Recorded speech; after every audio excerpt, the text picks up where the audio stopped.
Assalamualaikum warahmatullahi wabarakatuh. Izin memperkenalkan diri, nama saya Novati Lestari dari MN22E. Nah, di sini saya akan menjelaskan tentang peran, sejarah, dan tujuan akuntansi manajemen. Nah, di sini ada pendahuluan. Akuntansi manajemen merupakan salah satu bidang ilmu akuntansi yang memberikan informasi keuangan kepada pihak internal suatu entitas dalam sebuah pengambilan keputusan.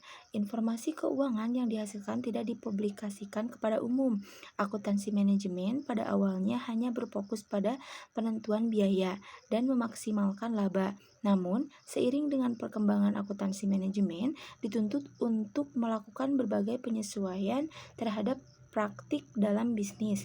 Nah, tujuan dari bab ini adalah untuk memberikan pemahaman tentang sejarah singkat akuntansi manajemen, perbedaan dan kesamaan akuntansi manajemen, peran akuntansi manajemen, tujuan dan fungsi akuntansi manajemen, tren yang mengaruhi akuntansi manajemen, perilaku etis, dan kode etik akuntansi manajemen dan sertifikasi akuntansi manajemen.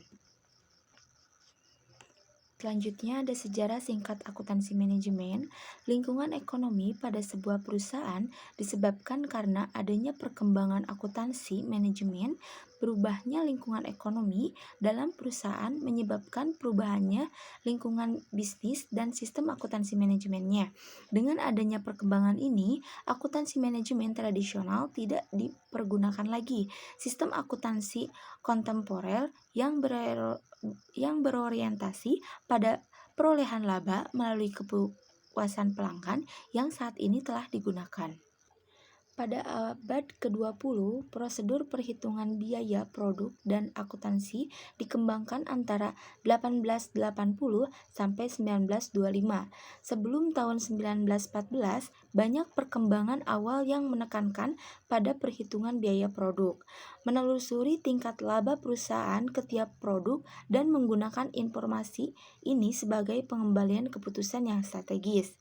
Pada tahun 1950 dan 1960-an dilakukan berbagai usaha untuk meningkatkan kegunaan manajerial dan sistem biaya konvensional. Kelemahan informasi yang disajikan oleh sistem untuk menyusun laporan keuangan didistribusikan oleh para pengguna. Usaha yang dilakukan pada perbaikan sistem berpusat dalam pembuatan informasi akuntansi keuangan yang lebih berguna dibandingkan menghasilkan seperangkat informasi dan prosedur baru yang terpisah dari sistem pelaporan eksternal. Selanjutnya, ada akuntansi keuangan dan akuntansi manajemen. Hubungan antara akuntansi keuangan dan akuntansi manajemen dalam prakteknya adalah sangat erat, dikarenakan data yang diprosesnya menghasilkan sebuah informasi yang diperlukan dan bermanfaat bagi pihak eksternal maupun internal. Akuntansi keuangan memberikan informasi berupa keuangan kepada pihak eksternal. Informasi yang disampaikan dalam akuntansi keuangan memiliki formal informasi yang baku yang telah ditetapkan oleh suatu lembaga dalam penyusunan standar laporan keuangan. Nah, di Indonesia ini standar yang dipakai adalah standar akuntansi keuangan. Ya, yang dimana yang diterbitkan oleh Ikatan Akuntansi Indonesia atau IAI, sedangkan di Amerika disebut dengan GAAP atau General Accepted Accounting Principle. Nah, yang diterbitkan oleh FASB. Nah, laporan keuangan yang disampaikan oleh perusahaan terlebih dahulu dilakukan audit oleh akuntan publik agar laporan dapat dipercaya. Ini juga ada sistem akuntansi keuangan dan sistem akuntansi manajemen tidak dapat dihasilkan dari satu sistem saja karena keduanya sangat berbeda. Nah, di sini ada 3 alasan kedua sistem ini tidak disatukan. Nah, yang pertama, sistem akuntansi keuangan dirancang untuk menghasilkan laporan keuangan perusahaan secara keseluruhan. Yang kedua, waktu pelaporan sistem akuntansi keuangannya terlalu lama. Yang ketiga, sistem akuntansi keuangan melaporkan sesuatu yang sudah terjadi. Yang keempat, penyusunan laporan keuangan menggunakan asumsi yang berbeda. Nah, di sini juga ada sistem informasi akuntansi manajemen. Sistem informasi akuntansi manajemen atau Management Accounting Information System adalah sistem informasi yang menghasilkan keluarga atau output dengan menggunakan masukan input dan memprosesnya untuk mencapai tujuan khusus manajemen. Proses atau pengelolaan merupakan inti dari suatu sistem informasi akuntansi manajemen dan digunakan untuk mengubah masukan menjadi keluaran yang memenuhi tujuan suatu sistem. Nah, jadi suatu proses dapat dijelaskan oleh suatu aktivitas seperti pengumpulan, pengukuran, penyimpanan, analisis, pelaporan, dan pengolahan informasi. Nah, di sini bisa dilihat ada gambar model operasional sistem informasi manajemen. Nah, berdasarkan model operasional sistem informasi akuntansi manajemen di atas dapat dijelaskan masukan merupakan peristiwa atau kejadian ekonomi yang terjadi akan diproses melalui berbagai kegiatan seperti pengumpulan, pengukuran, penyimpanan, analisis, pelaporan, dan pengelolaan dan menghasilkan keluaran yang berupa laporan khusus. Nah, harga pokok produk, biaya pelanggan, anggaran, laporan kinerja, dan komunikasi personal yang pada akhirnya menjadi sumber informasi bagi penggunanya. Informasi yang dihasilkan oleh akuntansi manajemen dapat mempermudah para manajer dalam mengidentifikasi suatu masalah. Nah, menyelesaikannya dan melakukan evaluasi terhadap kinerja yang dimulai dari perencanaan, pengendalian, hingga sampai kepada pengambilan keputusan. Selanjutnya ada peran akuntansi manajemen. Salah satu peran pendukung dalam suatu organisasi adalah peranan akuntan manajemen. Seorang akuntan manajemen akan bertanggung jawab membantu orang-orang untuk melaksanakan tujuan dasar dari suatu organisasi. Posisi yang bertanggung jawab langsung pada dasar organisasi adalah posisi line position. Sebaliknya, posisi yang tidak bertanggung jawab langsung terhadap tujuan dasar organisasi disebut posisi staff atau staff position. Nah, selain manajer lini, peranan akuntansi manajemen lainnya adalah sebagai controller, yaitu yang bertugas sebagai kepala bagian akuntansi dan mengawasi semua departemen akuntansi. Peranan controller sangat penting dalam operasi suatu organisasi, sehingga controller dianggap sebagai anggota dari manajemen puncak dan diikutsertakan dalam perencanaan, pengendalian, dan pengambilan keputusan. Tujuan dan fungsi akuntansi manajemen menyajikan suatu organisasi keuangan yang dibutuhkan oleh manajemen perusahaan sebagai dasar dalam mengambil kebijakan atau pengambilan keputusan. Merupakan tujuan dari akuntansi manajemen. Selain memiliki tujuan, akuntansi manajemen juga memiliki fungsi antara lain. Nah, bisa dilihat. Yang pertama, ada sebagai alat analisis dalam pengambilan keputusan. Nah, sebuah keputusan dapat diambil dengan baik dan benar apabila seluruh data dalam perusahaan, baik data kualitatif ataupun kuantitatif, dianalisa terlebih dahulu, terutama data yang berhubungan dengan strategi kepemimpinan. Yang kedua, ada sebagai sumber data dan informasi keuangan yang relevan kepada pihak internal maupun eksternal. Nah, tersedianya sumber informasi keuangan yang valid dari suatu perusahaan akan menghasilkan sumber data yang dipakai dengan perencanaan anggaran dan kegiatan perusahaan di masa mendatang. Nah, melakukan validasi atas kesepakatan bersama antara pihak internal maupun eksternal terhadap sumber data akan menghasilkan suatu dasar dalam pembuatan biaya operasional perusahaan. Yang ketiga, sebagai sumber informasi dalam pertanggungjawaban tingkat manajemen. Nah, tanggung jawab di sini itu masing-masing departemen dalam perusahaan adalah sama sesuai dengan opsi pekerjaan masing-masing.